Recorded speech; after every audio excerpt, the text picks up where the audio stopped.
Today, I'm going to share the 7 ways in Photoshop that will bring your photographs back to life. And for that, open the Photoshop in your device and open the photograph in the Photoshop that you want to edit. And as everything we do in editing is customizable according to the photograph that you have, this is the base process that you should have an idea. So for the first method, we are going to use the adjustment layer from the layer panel here and click over hue and saturation adjustment layer. Now increasing the saturation, this will pop up the color of whole photograph all in one. So this is the most layback method that one can use to increase the color of the photograph. The method 2, adding vibrance. For this, again I'm going to layer menu, and from the layer panel I'm going to select the select adjustment layers icon here and select the vibrance adjustment layer.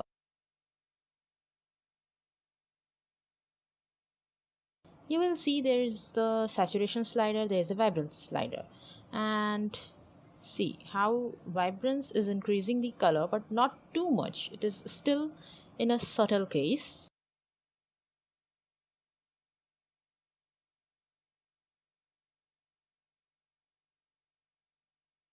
You can see I find this much more natural and very nice to eyes.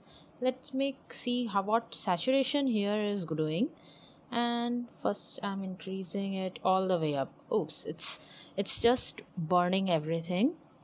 So vibrance is better because it's just increasing the color, not from the skin, it's increasing the color from all the way else. But saturation, I can use both with a setting of this this is looking much better than the earlier one. The colors are popping in here. This is quite a better method than before.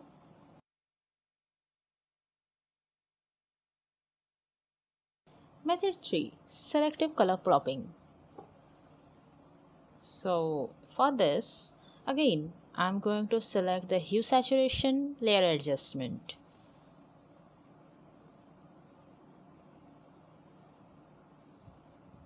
And for this I will click on this click and drag icon, and as I want its rest to be highlighted, to be popped out from the photograph, so just clicking on that, clicking and dragging it like this. If I drag it left, it's decreasing the saturation, you can see the slider, and if I'm dragging it to right, then it's increasing it slightly. You can stop whenever you find it right for your photograph. I'm finding this much nice. This much is good enough. Oops, sorry. Yeah, this is much better.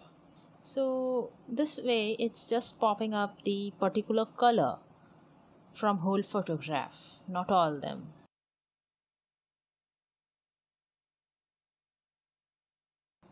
Now method 4, Adobe Camera Raw Filter. For this, right click on the layer and choose Convert to Smart Object. Now go to Filter, add Camera Raw Filter. Shift Ctrl A. And now this opens up a new dialog box where you can see so many controls. From there is vibrance, there is saturation, and rest to that there is lots and lots of controls that we can do from here, like clarity, and you can just go on and see which thing is giving what result for your photograph. Like if I decrease the black, you can see from the slider it's increasing it.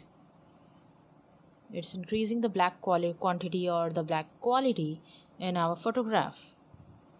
This is looking much contrast and much focused photograph than before. I can also adjust the whites, the highlights, shadows, exposure and contrast, so many things. You can just go on and see what works best for your photograph. See how contrast is just increasing the photo enhancement. This was to the basics. Here in the basics panel, this was that, and here on the fourth icon from start, that is HSL grayscale, that is hue, saturation and luminance.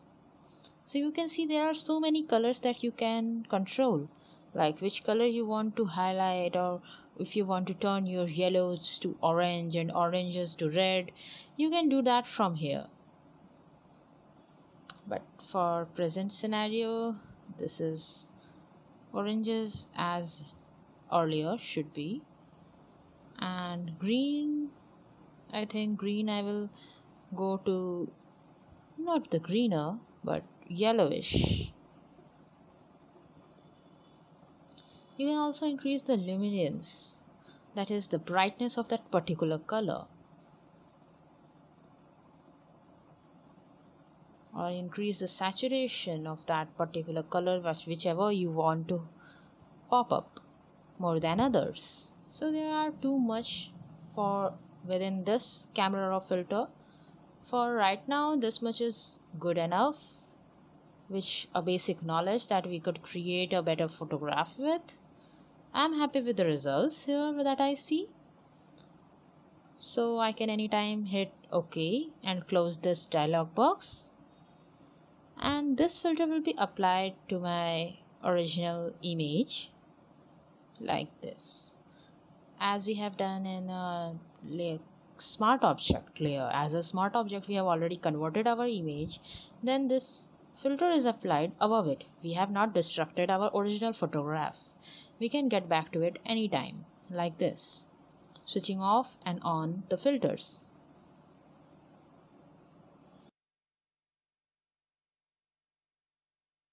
Method 5, particular color popping.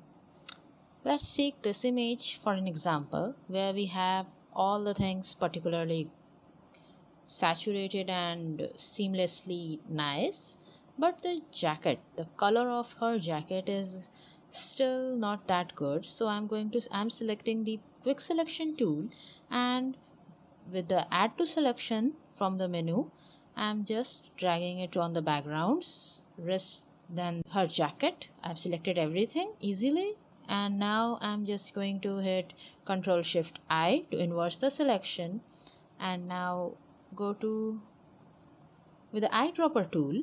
First click on any color from her jacket that you want to pick, anything, and now go to adjustment layers, solid color. It will make a solid color layer above the image with that mask with the color that we have took. Now change the blend mode of that particular layer to soft light like this.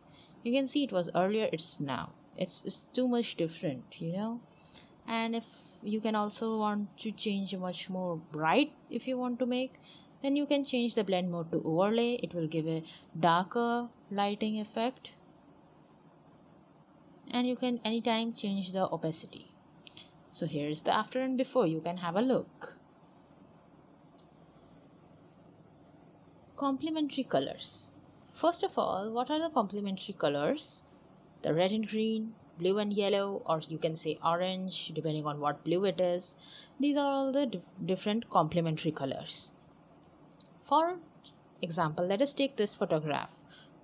The girl is still merging in with the background, so I want to pop her up, and for that I'm going to select the HSL hue saturation layer from the layer adjustment menu like this, and with the click and drag icon here, hand icon, with the control from the keyboard, click on the shirt change it to red because the background is green, its complementary is red. So it will change the, with the control and click, it will change the color of a shirt to red. But it's not working here for this kind of photograph, so I'm going to change the background the other way around. Like clicking on the leaves, I'm changing it to a much yellowish green. Here it's nice. And similar way for the darker greens, I'm going to make it again the yellowish with a control and click and drag. And for the blue, I'm changing because it's yellowish in the background, so the complementary is blue. So it's the way like this here.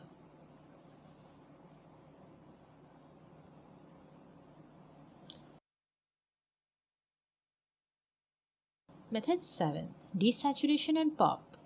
With the photograph, I'm selecting hue saturation layer from the layer panel filter icon below and going to masters in the colors. I'm selecting their masters and desaturating the colors from the photograph. It's not zero, but it's desaturated. Make another hue saturation layer again from the layer panel, and this time choose red and make this increase the saturations of red like this. So its saturation is now increased. You can see how it's looking now, but some parts on the photograph is still popping up with the red. So what to do next? Select the lasso tool, roughly select the area of the subject that you want to pop up,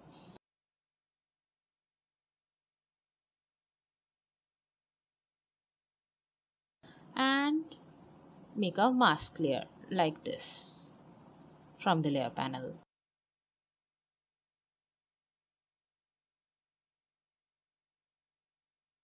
I hope this tutorial has inspired you for your next Photoshop editing adventure. Do you have any questions or comments about understanding color popping? Just leave a comment below. I would love to know which method you have been not knowing yet and which method you are gonna use next to edit your awesome photographs. Please share this. If you like the content, hit the subscribe button and bell icon to never miss a video update.